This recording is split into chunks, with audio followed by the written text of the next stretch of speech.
So you've had some dental implants placed for an individual implant, implant bridge, all-on-4, snap-on denture.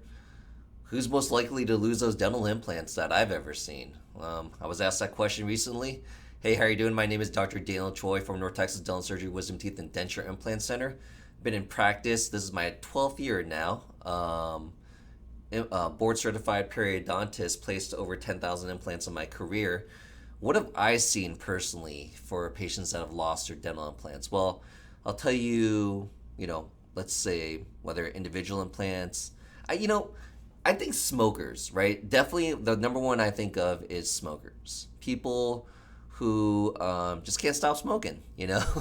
So I've seen patients who have had dental implants placed a long time ago, and I'm talking about ones that I haven't seen, that I never placed on them, or even patients that I placed on them a long time ago, who we've seen then develop a lot of bone loss later on.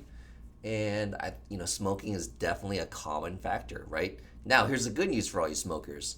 I shouldn't be telling you this, but I tell patients this all the time. I'm not trying to be a nag. I don't want to try to nag people to death about changing their life habits or whatever. I leave that to the physicians. But in all reality, if you really want to lower your percentage chance of losing a dental implant, then definitely got to stop smoking. Now, again, I shouldn't be telling you this because do I have a ton of patients that do still smoke? Absolutely. And are their implants perfectly fine? Absolutely, right? But if I am going to tell you of all the patients that I do see, if they do have bone loss or they've lost an implant or they may be potentially at the risk of losing dental implants, a lot of them are smokers, okay? What else? Severe diabetics, okay? So those are the types of patients that may experience bone loss issues or may be at increased chance of losing a dental implant. Over all the years, too, who are other people? People who've had dental implants placed and just think that they don't have to brush their teeth anymore or take care of their teeth, or they're all on four, snap on denture, not get any maintenance on them. Those are the patients that I would say definitely have a high increased risk, right? So what you want to do is, you still want to brush your teeth. You still want to get those taken care of. If you got an all-in-four snap-on, go in for your maintenance. It's like anything else in life. You could buy a Maserati, but you still got to get it maintenance, right? So patients who kind of have a misunderstanding in regards to, hey, I just spent a lot of money at this, so this should be one and done, right? That's not the truth, right? And anybody that steer clear of anybody that tells you that's the truth, okay?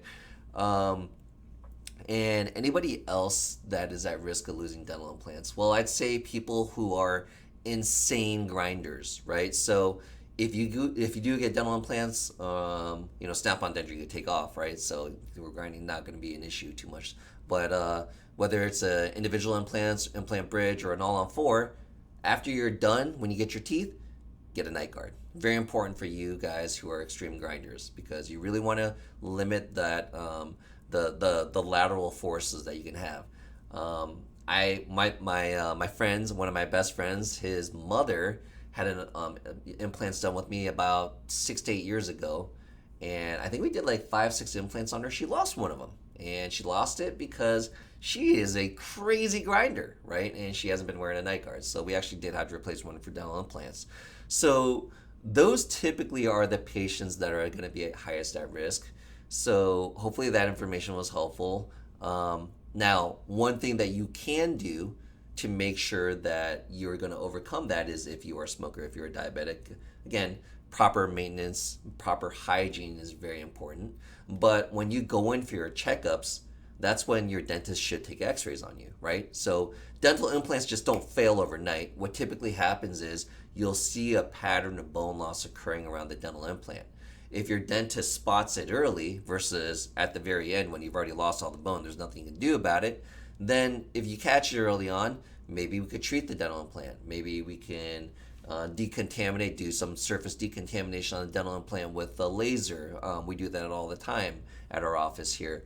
You can also treat it with certain antibiotics, but you can't just treat it with antibiotics alone. There's a multi-step, multifactorial process of periimplantitis treatment is what we call it.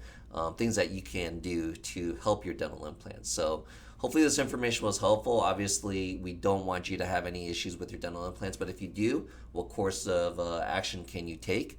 And hopefully this also was helpful to help you prevent doing some of the certain things that may help contribute to getting some bone loss or losing a dental implant. If you guys found this information helpful, please feel free to comment below, ask any questions that you may have in the comments below. Please give me a thumbs up, follow on our channel, and also give us a follow on our Facebook and Instagram. It's North Texas Dental Surgery. Really appreciate it. Thank you.